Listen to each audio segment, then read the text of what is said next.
Imagine growing up Mexicana, Mexican American in the hood, along with prostitutes and drugs, and coming out unscathed to become a magnificent artist with a brand new project. Not only that, but performing even on the state fair and even more. This is the story of Sylvia Paola with Sabor Puro. So make sure you subscribe to the channel right now. You don't want to miss this story. It's magnificent, it's amazing. And now to the episode.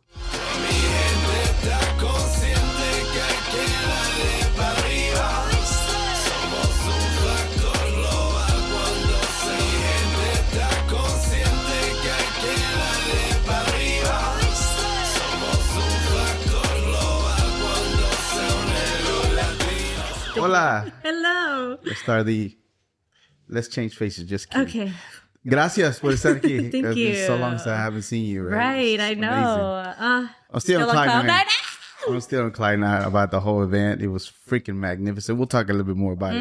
Pero antes de eso, make sure you subscribe to the channel porque we're going to be doing a segment that I like to call Preguntas al Chile. Preguntas al Chile. Do you like this? Do you like that? Rapid fire questions. Okay, hell yeah. Yes. Corn tortilla or flour tortillas? Corn tortilla. Tacos al pastor or tacos de suadero? It has to be a really, really crispy pastor, but mainly suadero. Suadero, okay. Torta favorita? Milanesa. Milanesa. Gorditas o tlacoyos? Gorditas. Gorditas. Estamos happy with one. Jarritos, ¿de qué sabor?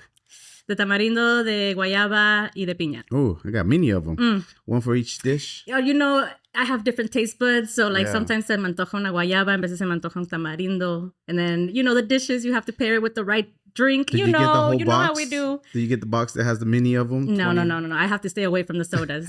That's only on special occasions. Special occasion only. Agua de horchata, jamaica, or tamarindo? Horchata, every time. Horchata. Salsa verde or salsa roja? A little bit of both, but only like this, and then of the ¿No other te gusta mucho el picoso? Like not too much? I have to try it first. Yeah. Y si no está tan picoso, pues al chile. There you go. Enchiladas or chile rellenos? Chile rellenos. Menudo or pozole? Oh, okay. Menudo para la cruda or like a late night, early morning. And then pozole verde que hace mi esposo. ¿Tu esposo? Yes. Wow. Yeah. That's Chef Bay right there. Bay RD. Sí es. Valentina, Tabasco, or Cholula hot sauce. ¿Cuál de Valentina. todas? Churros or flan? Flan. I think the answer is obvious to this one. I'm just going to ask just in case. People might not know because, you could be like this genre or do this genre, but you might like to enjoy to listen in your car this genre. So very possible. Cumbia, salsa, merengue, bachata to dance, celebrate. Let's say you sold out an event like Saturday at the Colorado Bar. I would say cumbia because that really is what runs through my veins and what makes me identify with my culture and feel at home. Claro, cumbia. I was going to say, it could have been either one. When you hear the word Latino or Latina, what is the very first thing that comes to mind to you? My parents. Your parents? Yeah. Okay. Tell me what area are your parents from? They're here or they're from Mexico? Yeah, so they immigrated here in the 80s. And por la amnistía, they were able to get their citizenship, but they came from Durango. Durango. Yeah. Tu platillo favorito de Durango, that people must try this platillo. Los chiles rellenos de los chiles pasados. Pasados? Yes, it has to be chile pasado. What is that exactly? It's basically just a dried poblano pepper. Pero it's like aged poblano pepper. So they kind of rehydrated it, stuffed it, and cook it también igual como like a regular chile? Yeah, like a regular chile. You do have to rehydrate them. Pero yeah, like the egg batter, the flour, the cheese. Yeah. Everything the same, pero it just has like a smokier, deeper flavor. Never heard of And esos chiles basically are famous from Durango. Never heard of it. You know, the trippy thing about Mexicanos in general is like, we think we know about each other, but we really don't. Bro, it's so many different North, south, clusters. middle. Yeah. We have different customs. There's an area in Norte, they love polka. Like literally polka type of, it sounds like conjunto or like banda, but it's like polka. Yeah. How? I know, and it's like how Texas had that German influence and polka and banda. Yeah, it's all we got a little bit of everything. Claro que sí.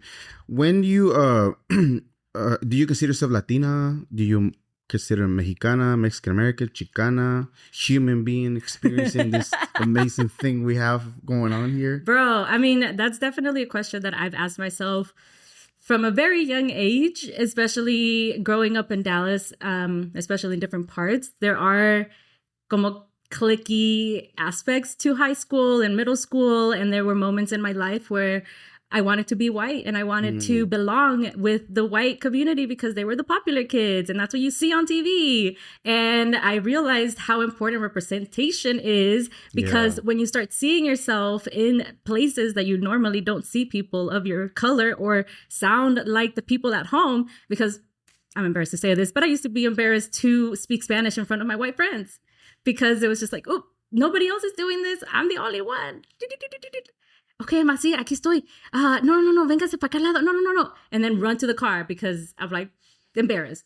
And finally being surrounded by my Latina friends, my Mexican American friends, like Central American, all of my friends from my 7th grade class. They were the ones who taught me like, oh, be super proud of your roots. Be proud of where you come from because our parents did the ultimate sacrifice to come to this country to give us the opportunity to live the life that we want to live and the life that we deserve. So yeah, I am absolutely 100% Mexicana. I am a Latina. I Mexican American because I do believe in America and I do believe in the values that a lot of people also believe in. We're just not exercising them a lot. Absolutely. Yeah. So I know that you say you started hanging around him and all of a sudden now it's kind of like, you know, you saw him talking, representing. Or was there a moment where you said like, okay, I have to be more proud than ever? And was there a little bit of a sense of shame and then how you overcame that, realizing that you had done that? Oh my gosh. Yeah. Actually, like I just thought about this. This was the turning point. Selena. And the reason why Selena is one of my favorite artists and who I identify so much with is because in 7th grade, I did Baila esta cumbia for a little talent show. Wow. And people were like, oh my gosh, that's Selena. And the way all of my classmates in that auditorium got on their feet and were dancing to Baila esta cumbia, which I thought nobody else would want to dance to because I would be dancing to it in my living room for my family. You know, like they're Ponte a bailar, Paola, Paola, you know. And so it's like actually seeing my peers enjoy Selena and me interpreting Selena and doing all the little dance moves and singing along and being called Selena myself in 7th grade. That's definitely cemented my pride in my culture, in my roots, and in my voice and how I can use it. Yeah. And again, was there a little bit of a sense of shame for a little bit because you were not so much? Because I felt the same way you did. Like for a long time, I didn't know what was happening. I got here when I was 11, straight from Mexico. Yeah, illegal as could be. I'm good now. Like I said all the time, to come at me because I got a mouthful on me too as well. So por favor, being a veteran, I got a lot to say. So, pero también me sentía igual. Like I felt the same way. Like I didn't want to speak Spanish in front of people. I didn't want to feel so proud. And then when I get to the military, a bunch of my buddies were all the same. We were all the same. And like literally I have a picture of myself in combat with my Mexican flag, with my Latino homies. Yes. Represented. And nobody anywhere around is telling us put that away, because we literally are risking our lives to be over there. Literally. For the American dream. Literally. So that's when I kind of sort of started embracing more of my, and I think we're talking about like 19, 20 years old. For you, it's a little bit younger, right? Yeah. So was there a little bit of a shame and eventually like, you know what, let me overcome this. I have to be more proud because you can see all the beautiful things that people are seeing, dancing, Selena. Yeah. I mean, I think once I embraced it, okay, so I don't know if you're familiar with the education system and how they put kids in groups based on their academic level. And so there's A, B, and C. And so sometimes your A is your lowest level kids, and then your C is your highest level kids, like testing wise. Yeah. So 6th grade, I was put in the C class, which was like the smarties, right? All the white kids. And so, of course, I'm over here, a teenager, not knowing what the fuck is going on. Okay, let me have a little white boyfriend, you know, whatever. Yeah. And then 7th grade being put in the B class and being like, what? I'm smart. I deserve to be in the C class with all of my white friends and they're so smart too. And I'm in tag. Like, what do you mean? And then overcoming that and being like, wait, actually, these people are so dope. And they actually they make me feel like me. They make me feel like I really belong here. And it doesn't feel like I have to be somebody in order to be a part of that group. I didn't feel like I had to act. I was myself the entire time while I was in that B class. And that's when I realized, I was like, oh, this is what it means to belong, to feel represented, to hear the same voices, to hear the same language, to feel the same feelings in Spanish, you know? Yeah.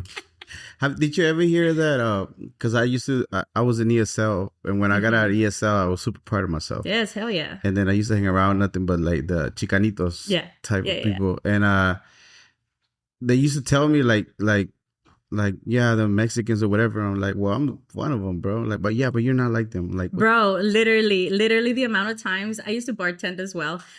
My life story is crazy, but I used to bartend, and a lot of times people would be like, oh my gosh, what ethnicity are you? You're so beautiful. And then I'd be like, I am Mexican, because at this point I was already so proud. I was a Latina, in and out, Mexican American. Let's go. I am Mexican. And they're like, Mexican? Oh, I would have never guessed Mexican. And it's like, bro, why do you say it like that? Like, instead of being like, wow, Mexican women are beautiful, they're gorgeous and empowering us, you're like, I guess you were waiting for your sombrero, for your, I don't know, something like that, I guess. I don't know what you're expecting, but this is what a Mexicana look like, okay? Absolutely. All right, let's backtrack just a little before we continue the story. So you grew up Webb Chapel, North Side, North Dallas, right? Yeah, How was that North life? Dallas. How was that? Because I remember a few things that you heard of some of the interviews you talk about lack of, like it was lack, and sometimes you wanted to wear the most expensive things, but kind of the money wasn't. Yeah, around, it just wasn't there. You're shopping at factory for you, or to you, like getting all of the secondhand. I actually fell in love with thrifting because of it, and I think it's a beautiful way to be sustainable and actually like care for our environment and not cause massive waste in areas that aren't here, But anyway, my upbringing in Webb Chapel is definitely crazy, and it definitely has given me a perspective of the streets, of overcoming and just being who you are in order to survive, and has also shown me that I don't have to live that way. I don't have to be in survival mode. I always like to tell this story because it's pretty crazy to think about in retrospect. But in middle school, I would walk to and from the bus stop because it was like a block away. It's super simple. Cross a major street, get 2 blocks away or 2 streets away, you're there. Right. And in the afternoons, there would be prostitutes walking the streets already because we were like a whole nother block away from Harry Hines. So if you know Harry Hines, you know Harry Hines. You know about Dallas, you know about Harry Hines. you know Harry Hines. I don't have to explain it to you.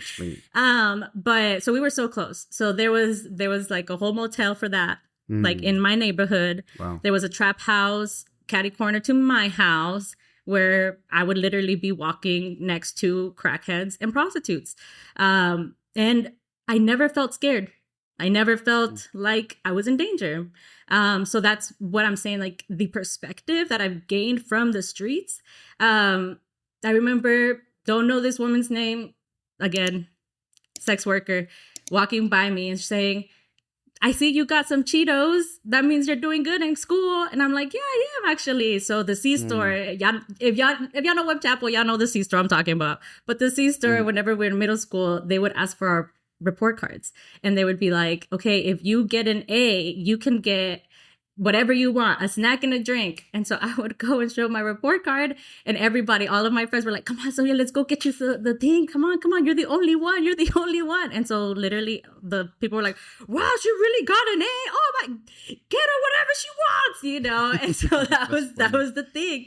And so I would be with my little Coke and my hot Cheetos walking, and this lady's like, wow, that means you're doing really good. That means, you should keep going because you don't want to end up like me, girl. Like, those type of lessons. Whenever somebody like that, especially being somewhat innocent still, hearing that, are you understanding what she's saying to you at all? Do you understand what they're doing at that moment in the moment? No. In retrospect, yes. And especially in retrospect, in like a span of months. Like, it was like in the moment I didn't know what exactly she was talking about. I mean, I knew that she was, a lady of the night, but I didn't necessarily know what exactly was happening. And so there was a thing of like, okay, obviously, like she doesn't look like she's decent. She doesn't look like she's clean.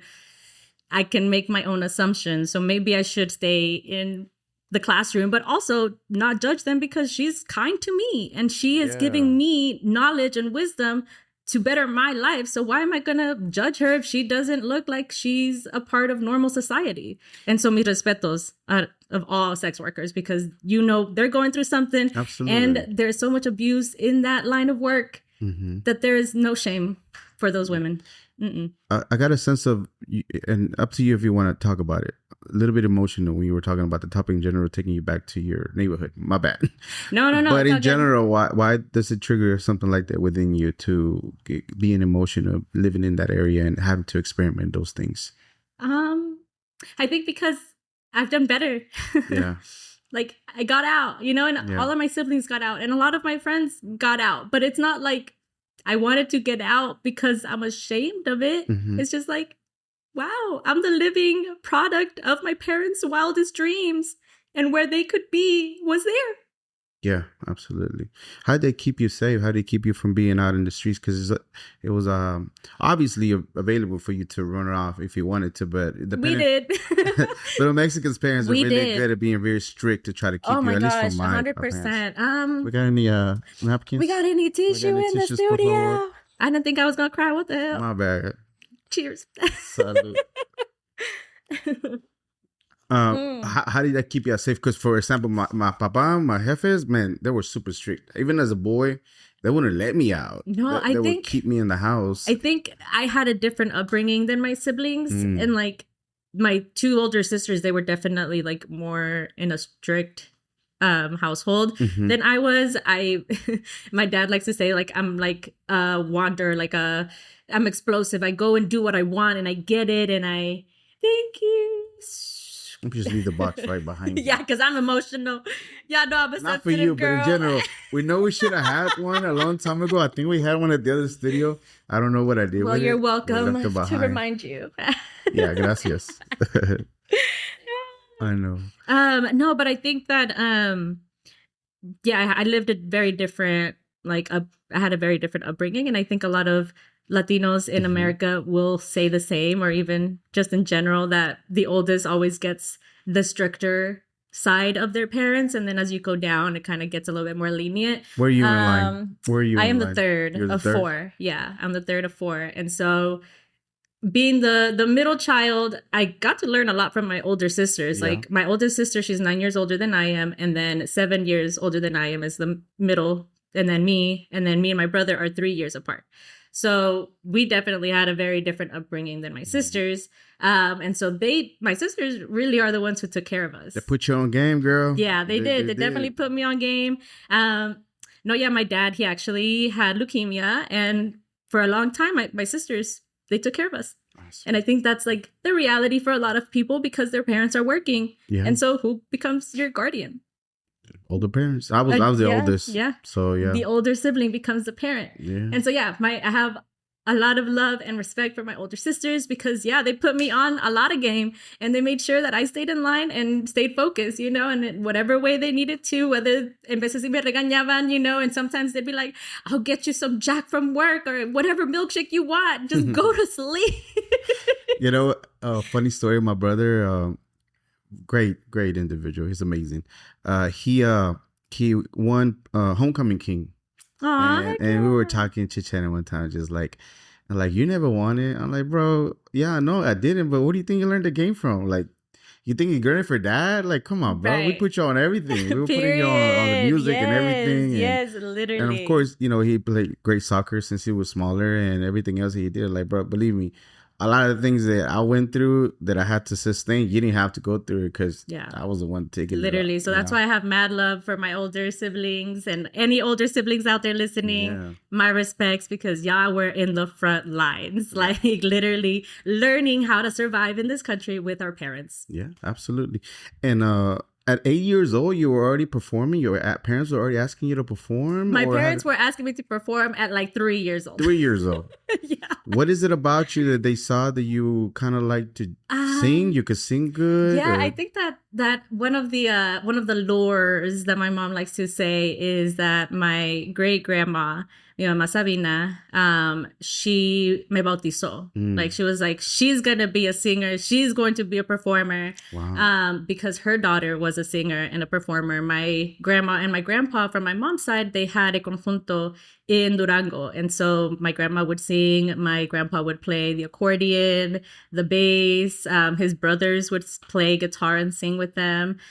We have a home video of my grandpa with his brothers playing at mi bautizo. So like, it's definitely been passed down in the lineage. And so I think that after my great grandma me bautizó diciendo que yo iba a ser una cantante, I think that that's when they were like, oh, okay. And I did have the charisma, and obviously Selena was an anchor for me to like, woo, let's go out there, bitty, bitty, bam, bam, you know, la carcacha, dancing her dance moves. And so that definitely, I think, encouraged them to keep pushing me there. I think in retrospect, it did cause a little bit of anxiety. Believe it or not, I had... Is that because of high expectations of what they expected for you? Yeah, okay. Exactly. Because it was just like, what if I can't perform? What if it's like not good? And I can't make you happy with what I'm giving you. That's a lot of pressure. So yeah, definitely caused some anxiety there. I went to therapy in college because it was actually affecting my...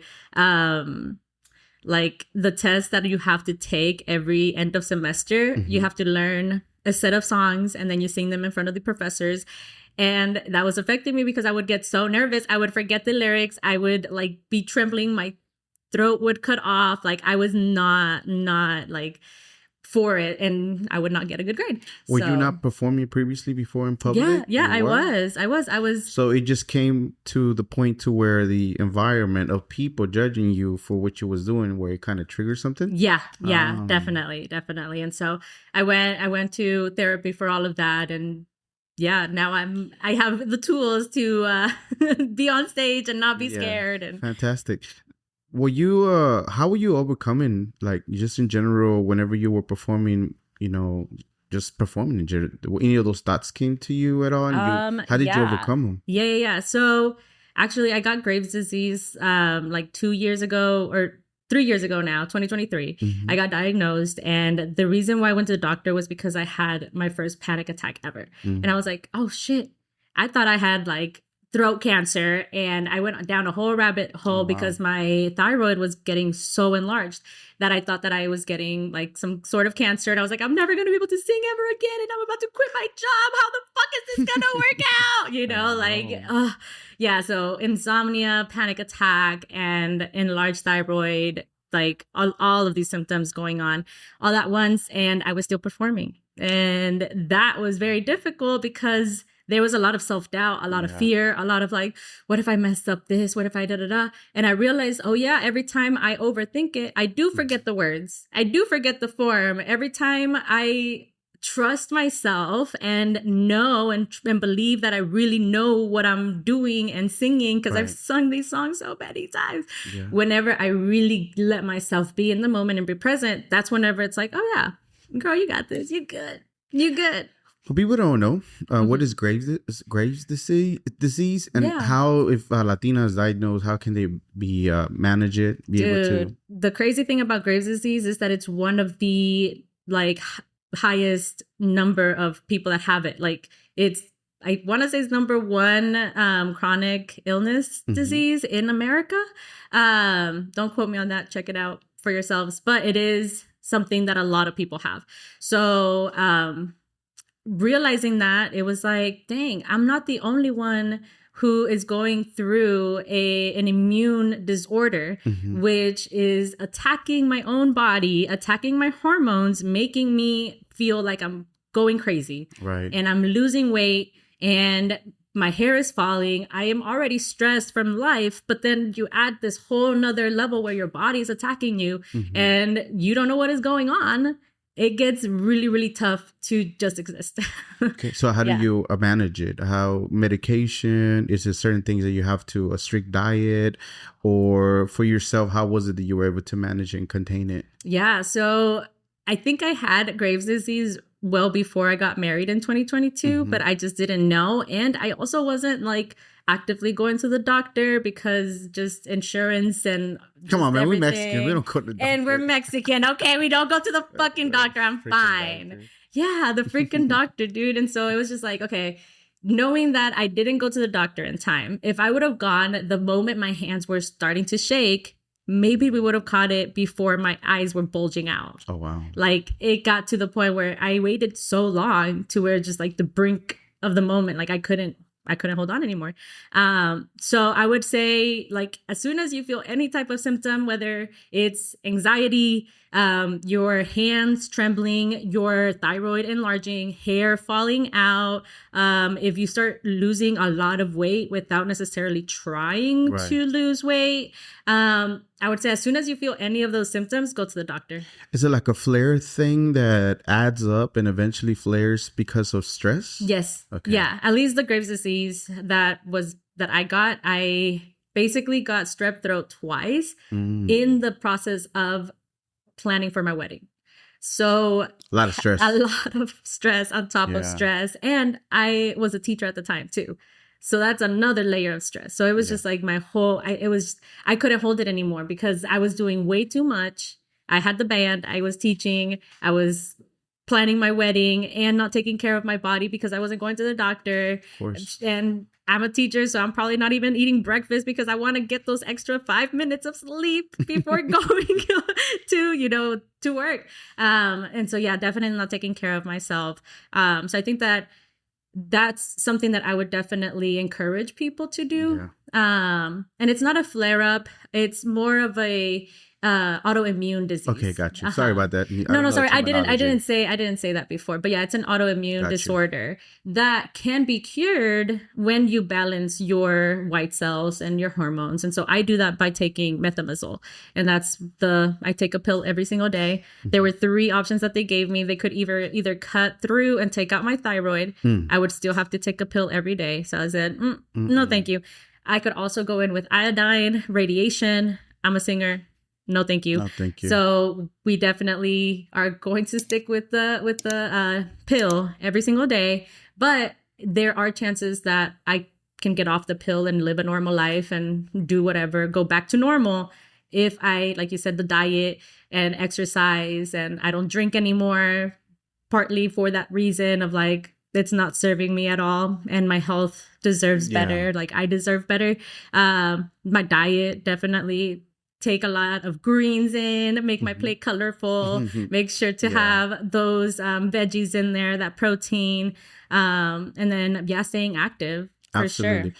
You look fantastic. Thank you. I'm hoping that you're having no issues at all whatsoever. Congratulations on the wedding. I know we're getting ahead. Yay. By the way, FYI, just so y'all won't come at me, I have nothing against doctors. I would highly recommend if you're to the point to where you need to, don't wait too late and go see one. Yeah, I always 100%. more recommend you living a healthier life with a diet better and things like that. But por favor, vayan al doctor. Yes, because if you don't go for a stretch of time, you're going to end up having to go every 3 months.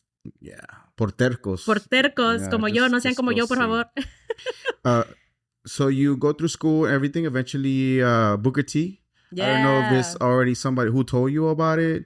I don't know if you're already getting more into the performing that you're like, sabes que this has a great track record of, again, Erykah Badu. Right. What was the other lady? Nora Jones. Snarky and different Puppy. other. Yep. Yeah, a whole bunch of different people. So was that something that you wanted to do? Because I remember you said something along the lines of a teacher actually impacted you profoundly that you wanted to be an educator in music. Yeah. And so this same teacher is the one who guided me towards Booker T. What was the name of the teacher again? Mr. Fikes. He was our choir director. He's the reason why I wanted to become a middle school choir director, because he was the one who ignited my passion for singing on stage and performing in front of people. What did he do specifically? What did he say? What did he continue to tell you that you all of a sudden like have this burning desire inside of you that you didn't know you had all of a sudden? Now you just want to do it all the time. I don't think it's anything that he said. I think it's more the culture that he cultivated in the choir room that like, oh, this is what music is about. It's about the connection. And it's still the same thing that I go back to every single time I perform. It's about the connection. And so I think that the connections he made in that classroom were so profound to me that it impacted me to do what I wanted to do. Wow. Yeah. Fantastic. Okay. So, of course, you have to apply. You don't get accepted by Booker Right. T, right? So you have to Mhm. be referred. You tell your parents, like, hey, quiero seguir con la música. This is Yeah, like the this next is why my step. dad says I'm explosive, because I will Mm. do whatever it takes to make it happen. And so they were like, okay, well, we're going to have to like pick you up. You're going to have to take the bus. You're going to have to ride dart. You're going to have to do a lot of things because we don't have the time to take you to downtown Dallas. Like, Yeah. girl, that's a 30-minute drive. And that would be morning and afternoon, plus rehearsals. Whether we're doing a long run production, then I have to be there every day. So they were like, you're going to have to do a lot, and you're going to have to put a lot of time and effort if you want to go to this school. And That didn't discourage you. absolutely not. I love a challenge. Cuando me dicen que no, I'm like, okay, let me go find another way. Like, it's fine by me. Well, let me do it twice. Yeah, let me go ahead and run it twice for you. Make sure you know that it is possible. Yeah, that is just something How does it feel for you once you get, I don't know how the whole process goes, but eventually they let you know that you got accepted, right? Yeah, it was definitely nerve-wracking because you do audition for the teachers. You get to like do an interview as to like why you deserve to be there. You write an essay, you do sight reading. It's a whole thing. Mm-hmm. And so I think I was excited mainly because I had made my teacher proud, and I did not know exactly what I was getting myself into, because it really was like him being like, no, this is like a really great opportunity. And if you want to be a singer, you're a great singer, this is the place to be. And his son, he was going in there for dance, and he was getting a lot of opportunities in the dance world as well. So it was just like, okay, this is the place to be. So let me be there. And then once I was there, my freshman year, it felt like I was a tiny fish in a big fish pond. Like, Why did it feel like that? What did you see? So basically, the seniors, they get a showcase every year. I got to do my own showcase, and it was amazing. It was fabulous. Loved it. But as a freshman, you get to witness that, and you get to be a part of it as like an audience member. And you get to hear some really big voices, some really talented people who are ready to go to college. You know, some college ready performers. And so you're this freshman who thought you're big shot because you did Selena at the talent show, and people are singing freaking Madam Butterfly, you know, like, you learn levels. You learn there's levels. You learn that there's levels, and you learn that there is a commitment level that you have to accept if you want to succeed in your craft. Nice. So definitely was intimidated the first year. I entered into the Latin American Ensemble band there. So the cool thing about Booker T is that they really do give you real world experiences in the industry. So the Latin American Ensemble was basically a Latin American ensemble that did salsa. What does that mean specifically, ensemble? I know the Latin American part, but the ensemble part, I don't know. Ensemble is just a group of people, like a band. In this case, it's more of like a professional way of saying band. Like, we're not necessarily a band, we're just an ensemble that we're coming together to make music for this period of time. Got you.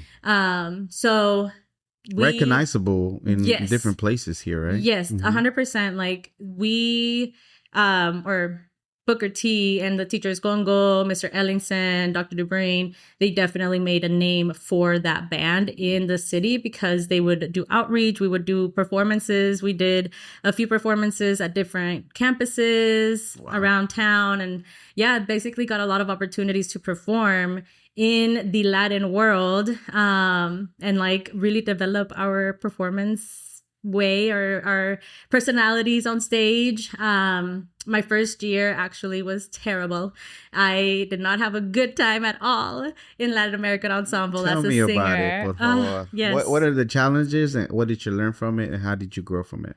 Yeah, so some of the challenges were that I was not as skilled in the reading music. There were moments where we were expected to read a piece of music that was salsa, which is already a super hard genre to learn, especially if you're not really exposed to that music. Like, sure, I'm Latina, but in my household, we were listening to Juan Gabriel, Los Bukis, a shit ton of cumbia every single day. Yeah. Like Marisela, I was not necessarily listening to Oscar de Leon or any other salseros out there. Like that just wasn't a part of the mix in our house.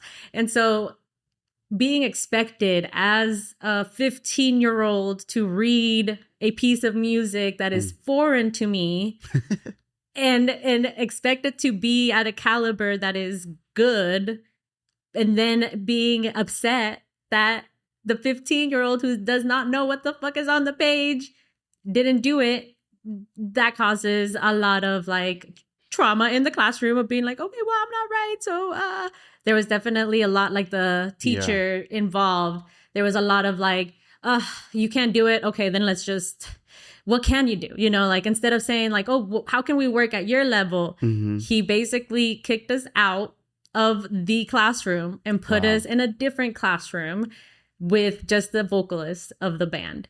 And every year, the Latin American Ensemble is supposed to record a disc, an album. Oh, wow. And we were not included that year because we didn't know how to sing the songs or the genre. So yeah, definitely the first year was terrible. They don't train you on it? Are you supposed to come in already know how to read music? I think that was the expectation, just because he had a band that was already like that, because they were at the senior level and we were all like freshmen going into our sophomore year. Yeah. And so I think the expectation was there, but the flexibility or the time to take to like really teach us didn't happen right away. Got you. And so it happened at a later point in the school year, to where Congo, that's why Congo, he's like one of my favorite people in this world. Who's Congo? So Congo is one of our instructors there. He's also the bass player for Havana NRG and one of my mentors through high school and college. Havana Energy sounds familiar. Yes, they're the ones that play at Gloria's. Yeah, so he's played bass with them for over 20 years, knows the industry frontwards and backwards, knows the genre. He's from Cuba, and you know that they have their son, and he taught us the son of salsa and how to do it well and how to be a performer. And I owe everything that I know to that man, because if it weren't for the tension in the other classroom with the whole band and the other director, we wouldn't have gotten that like really focused instruction on this genre. So it's like I definitely see the value in what happened, and like I always try to look at the positive, because there's no point in looking at the negative. But the positives that I've taken from that experience, one is how to be a good teacher, how to implement what I disliked from the other teacher, and how to say, oh no, I don't want to be like that. Let me see how did Congo do it, right? Oh yeah, being patient and starting from where that student know, like where do they start? How do they know? What do they know? Do you have to deliver those news to your parents and like, hey, I made all this fuss to get over here, now I'm not part of this band? Did you have to have like a conversation about them, or mejor no le dijiste? No. So the thing is, they kept us in the band, but we were in a separate room. So we were still in the band and we would still do performances, but we weren't in the class, if that makes sense. We were just in a separate class. And so then you after that, solitary. Yeah, literally, we were like in solitary confinement. No, but it was like the best experience ever, because like I said, we learned the language of salsa and how to do it well. So then the second year I was in it, and then the third year, by the third year we were in it, that was our band. Like we knew how to call the shots. We knew how to do the choreography. We knew these songs inside and out, because we could read new pieces of music because we knew how to do it now. We were given the tools to be successful instead of being expected to already know it. So by the third year, it was a great experience. That's why I'm like, I owe it all to them, because they really did mold us into the performers. And okay, so now you're good. You learned a whole lot more. You grew over those years. Now you're get ready for your senior project. Yeah. What do you have in mind as far as what did you want to do?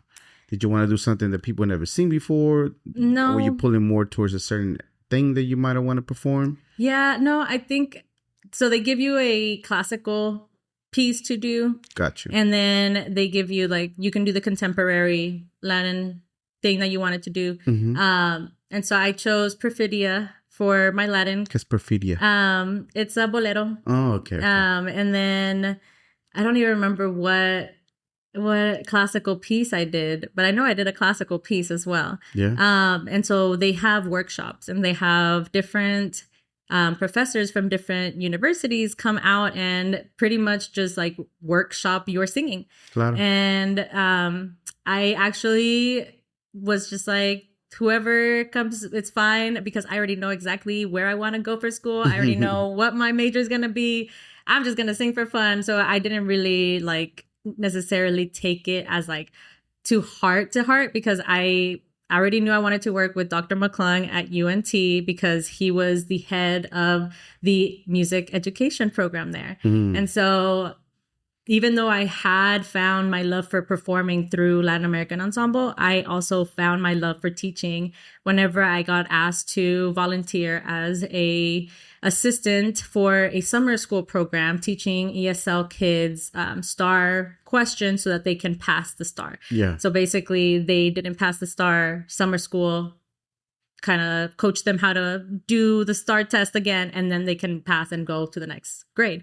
So I was tasked to do that with a actual teacher, and I was the assistant. When we get there, the teacher doesn't show up, and guess who has to be the teacher as a junior in high school? You did. I do. And so I was there trying to figure out, like, how am I going to teach English to these kids? You know, like, how am I going to reach these kids? And I started singing Twinkle, Twinkle, Little Star, How I Wonder What You Are, and being like, okay, twinkle, what is twinkle? It's an adjective. Why? Because it describes what the thing is doing, you know? So it's like teaching them grammar through songs. And then I connected the dots and was like, wait, I could be a music teacher. And I was so excited. I wanted to be a music teacher, either a choir director or an elementary music teacher, which eventually I ended up being an elementary music teacher and connected all of the dots. Absolutely. Yeah. You made a lot of friends in Booker T, right? That you still stay with friends currently? Yeah, 100%. And all in the industry, a lot of them? Yes. How does it feel to graduate from Booker T? Oh my gosh. It feels like you're a part of a network of legends. Like, it really does feel like when you meet another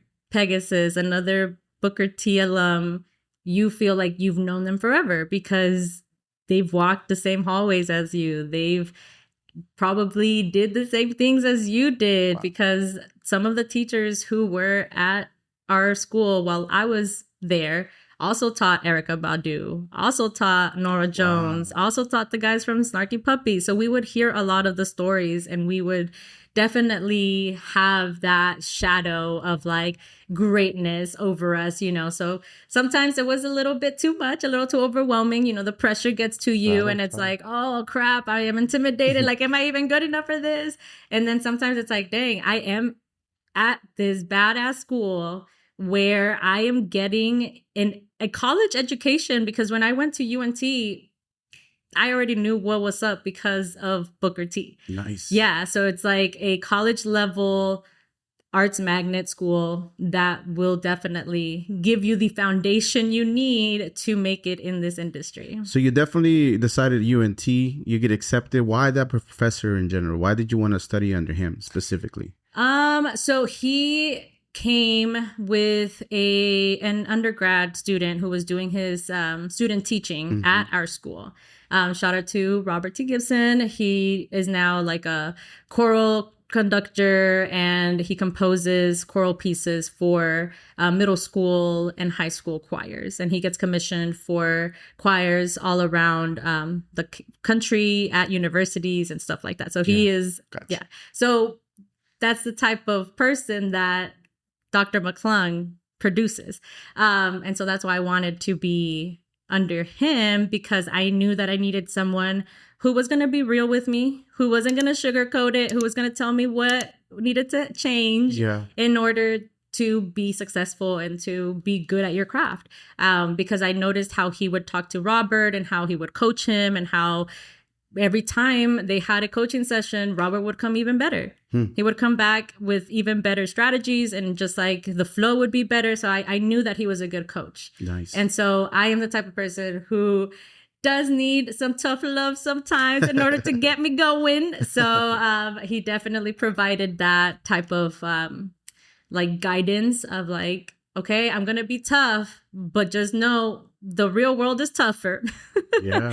And it was. The real world definitely was tougher. Are you already thinking of Sabor Puro in college, or is it afterwards that you start thinking about it?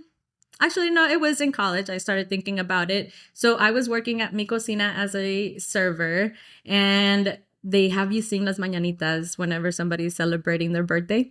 And so I was Somebody singing, with La Sonora heard you. yeah, exactly. And so this is so ghetto, but I met this man at a McDonald's. We sat in his car. He was like, okay, this is the song these are the songs we do. And I'm like, okay, great. I can learn these. He's like, all right, our next show is going to be in 2 weeks. I was like, okay, well, let's see if I can learn these. I'll be there. I bombed that performance When you so say hard. bomb, you're not. It's not the bomb.com. It was not the bomb.com. It was like, yeah, I get it. It was terrible. It was terrible. Yeah. But what was it about it? Like, you didn't learn the songs, or you were not accustomed to their type of band? It's maybe you're come from a world of schooling, more structure, and they're a little bit more free flowing, or come on. Thank you so much, mi gente. Hope you're enjoying this part. Part 2 will be coming up soon, so stay tuned. Make sure you subscribe to the channel. Bye.